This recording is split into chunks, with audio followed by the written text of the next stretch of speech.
Google, Facebook and Twitter to testify before Senate on conservative censorship. Following repeated accusations of censoring and shadow banning conservative voices, three tech giants, Google, Facebook and Twitter will testify at a Senate hearing next week. Facebook's public policy director Neil Potts will attend the hearing, which will be held by the Senate Judiciary Subcommittee on the Constitution next week. Twitter and Google will also send their representatives to the event, which is aptly named Stifling Free Speech, Technological Censorship and the Public Discourse. According to The Hill. The tech giant will likely face some very hard questions. The subcommittee's panel is to be chaired by Ted Cruz, a Texas Republican, who has already been very vocal about his stance on the subject. Big tech behaves like the only acceptable views are those on the far left, Cruz said last week. And any views to the contrary are suitable for censorship and silencing. Last year, President Donald Trump weighed in heavily into the clear censorship campaign by social media and internet giants to silence conservative voices. The president spoke out against platforms such as Facebook and Twitter, who are shutting down the accounts of Republican, conservative voices while doing nothing to others. Social media companies have been inundated with accusations coming from Washington, and the White House in particular, on censorship.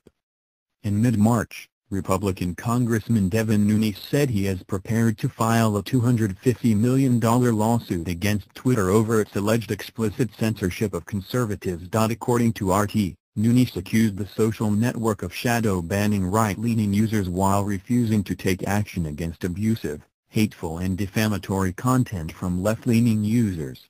Twitter refuted all accusations. However, it also soon announced that it would label messages that violate its rules but are still important for public discussion. The announcement prompted some U.S. media to assume that President Donald Trump, who often uses the platform for fiery rants, might become one of the first to get labeled.